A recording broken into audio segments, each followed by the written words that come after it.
Безеу неге бетке, арқаға, мойынға шығады және оларды кетіруге болады ма? Безеудің шығу орнына қарап, денсаулығыңызда қандай кінәрат барын анықтауға болады. Маңдайға безеудің шығу себебі. Безеудің маңдайға немесе қас үстіне шығуы ас қорыту жолдарындағы проблемаларды білдіреді. Бұл жерде асқазан ғана емес, ұйқы безі және өт жолы да дұрыс жұмыс істемесе, маңдайыңызға безеу шығады. Егер безеулер маңдайдың шашқа жақын бөлігіне қарай шықса, бұған себеп өт жолындағы проблемалар болуы мүмкін.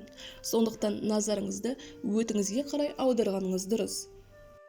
Ал егер керісінше қасыңызға қарай жақын шықса, онда ішек жолдары өз қызметін дұрыс атқара алмай жатқандығынан хабар береді. Сонымен қатар, ағуысы көп тағамдарды да уақытша қолданбаған жөн. Көздің айналасына шығатын безеулердің және көздің асты ісіп тұрса да, бұл бүйректе ақау бар екенінен немесе ағзаға судың жеткілікті мөлшерде жетіспейтіндігін білдіреді. Бұл аймақтағы ісіну жалпы бөрткендерді кетіру үшін көбірек сұйықтықты ішкен дұрыс. Мұрын үстіне шығатын безеулер неден хабар береді? Мұрынның үстіне безеудің шығу себебі әртүрлі. Ең басты себептерінің бірі терідегі майдың артуына байланысты.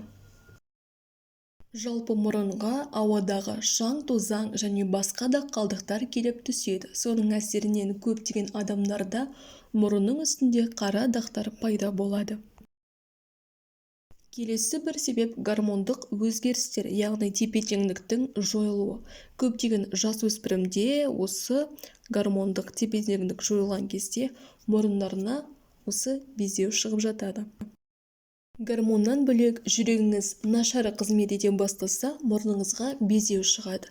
Жалпы безеу шығатын адамдар өзінің артериялық қысымына және дәрумендердің деңгейіне, көбінесе В дәруменіне көп назарын салған дұрыс. Ал бетіңізге шыққан безеулер тыныс алу жолдарыңызда қандай да бір кінәрат бар екенінен білдіреді. Көбінесе тері бөрткендері шылым шегетін адамдарда немесе аллергиясы бар адамдарда кездеседі. Сондықтан да тәттіден бас тартып, күн сайын таза ауаға шығып, серуендеп тұрған дұрыс. Ерін аймағына шыққан безеулердің себебі ағзадағы гормондық өзгерістер немесе стресстік жағдайлардан туындайды.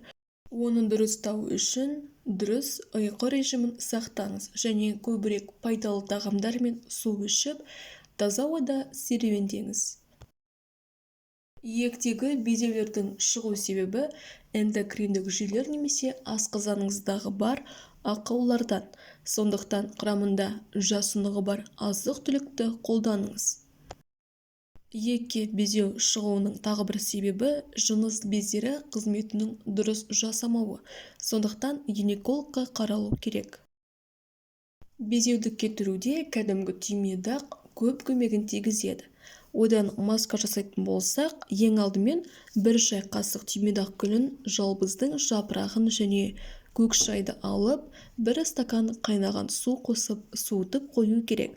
Осы тұнбамен безеу шыққан теріңізді таңертең кешке 2 мәрте сүртіп тұрыңыз. Жалпы бұл тұнбаны тоңазытқышта сақтауға болады. Келесі түймедақ тұнбасын өзінің қолдансаңыз да болады. Ол үшін 1 стакан қайнаған суға 1 шай қасық кептірілген түймедақты қосып 5 минут қайнатыңыз. Содан кейін оны жарты сағат тұндырыңыз. Осы тұнбамен күнделікті таңертең кешке бетіңізді сүртіп тұрыңыз.